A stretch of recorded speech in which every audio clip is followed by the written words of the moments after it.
Hi everyone, I'm Gaten Matarazzo. And I'm Finn Wolfhard. David Harbour. Caleb McLaughlin. Winona Ryder. Sadie Singh. Maya Hawk. Freya Ferguson. Joe Keery. And we're from Stranger Things. With season 4 coming up very soon, we thought it might be helpful if we gave everyone a refresher on what happened in Stranger Things 1, 2, and 3. Wow, it's crazy.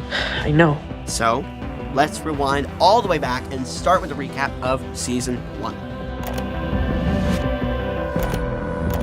The show follows the stories of a group of friends in a little town of Hawkins, Indiana. So to start, we've got Will, Mike, Lucas, and Dustin, who are all best friends. There's also Will's older brother, Jonathan, Mike's older sister, Nancy, and her boyfriend, Steve. You're an idiot, Steve Harrington. Anyways, scary government types are in town and doing lots of top secret stuff involving underground monsters and the like, as well as some stuff with a young girl who has telekinesis. The gang has to team up in season 1 to fight the Demogorgon, a super scary monster that basically has a head made of teeth and comes from an alternate dimension called the Upside Down. And they have to save Will, who has been kidnapped by the Demogorgon and is being held captive in the Upside Down. The wrist rocket. You're gonna take out the Demogorgon with a slingshot? And they have to do this 99% by themselves because, of course, most of the adults in Hawkins, Indiana are less than helpful. Except for, of course, Will and Jonathan's mom, Joyce, and Sheriff Hopper, who actually later adopts Eleven. Mostly because he's a sweet guy, but also because Eleven was raised by those evil scientists. Elle, by the way, totally defeats the Demogorgon with her superpowers, and everyone assumes she perishes in the fight too. But the good news is, Will is back in this dimension and reunited with his friends and family. All seems normal, except, well, this is Hawkins, and it won't stay normal for long. Season 2 brings a new batch of friends to Hawkins, like Max and Billy, a sibling duo who moved all the way from California. This is also the season where we meet Lucas's smart-mouthed younger sister, Erica. She's super cute, hilarious. Everyone needs an Erica. But it also brings some unpleasant new characters, like the Mind Flayer, who, if you couldn't guess from the name, is not a hero in this show. It enslaves races of other dimensions by taking over their brains using its highly developed psionic powers. So obviously, with creatures like that in town, this year doesn't go much better than the last. It turns out Elle survived, and Hopper has been keeping her safe in his cabin. They eat some awesome waffles together. She's antsy in isolation, wants to see her friends, or like, anyone. Eventually, she runs away and meets up with some other kids who also have superpowers. Watch it, kid. Mouth breather. Friendships are tested, relationships are born, Elle gets a makeover, And closes an interdimensional gate. Will gets possessed, and Joyce's new boyfriend gets eaten by demodogs. Did you mention a gate closing? Yeah. All the sci-fi monster stuff is over, right? Yeah. On to season 3. The big thing happening in Hawkins this year is the opening of the new Starcourt Mall. Remember, it's 1985. Malls weren't weird, abandoned mega buildings back then. They were weird, thriving mega buildings. And with the evil monsters of the past seasons vanquished, all the kids can finally relax and start living a normal American teen lifestyle. You know, shopping, ice cream, dating, more makeovers, just general non-monstery stuff. Except for, of course, Will, who still has tons of PTSD from the whole being held captive in an evil dimension and then possessed by a monster thing. Hey. You okay? We should also cover their relationships in season 3 because there are a lot of them. Mike is dating Elle, and they keep kissing with the door closed. Hey!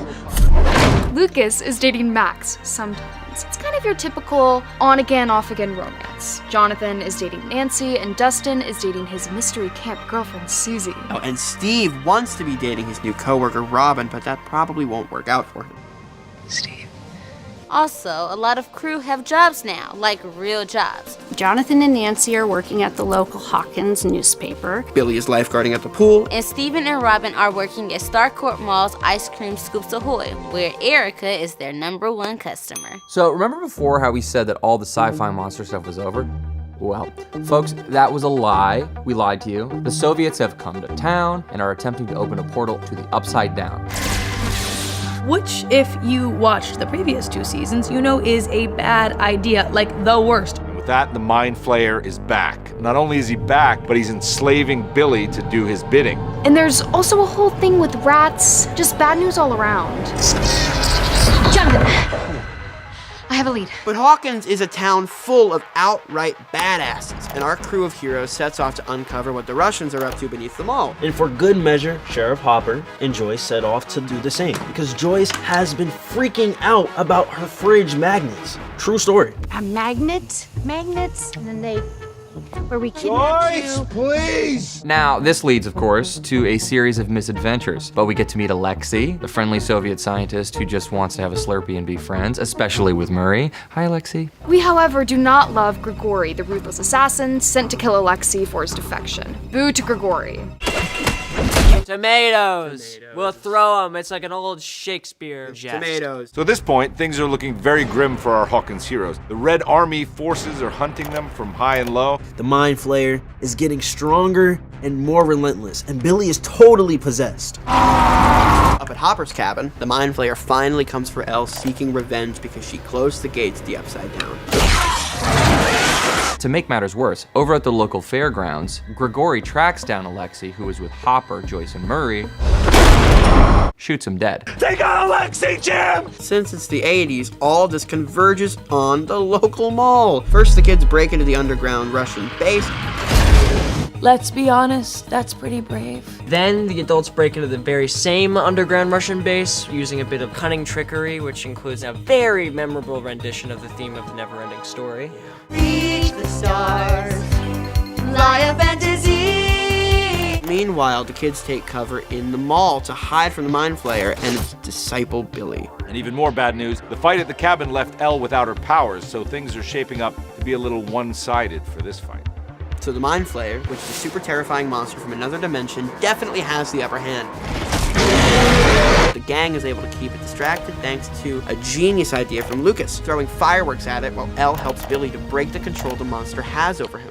Play this, you ugly piece of shit! Billy, who's been a mega jerk since the moment we met him, fully redeemed himself by sacrificing himself to the Mind Flayer, saving Max and her friends.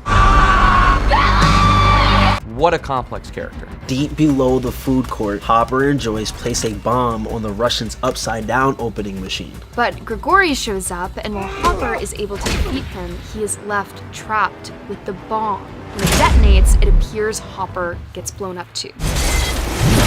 Poor Hopper. The good news is that the bomb closed the gate to the Upside Down, causing the Mind Flayer to keel over dead, saving everyone else. The government, the US one, not the Soviet one, swoops in to destroy the mall and sweep all this nasty interdimensional business under the rug. Elle and Byers pack up their house, deciding to move to another town that isn't Hawkins. Can you blame them? No. A monster attacks the town once a year. I'd be packing a suitcase too. Absolutely, I would have left season 1. Yeah. But don't worry, Mike and Elle finally confess that they love each other and make plans to reunite. In the final shots, we see a remote prison somewhere in Russia, with guards discussing an American prisoner. So like maybe, just maybe, there is some hope for Hop. Yeah, he's definitely a Soviet prisoner.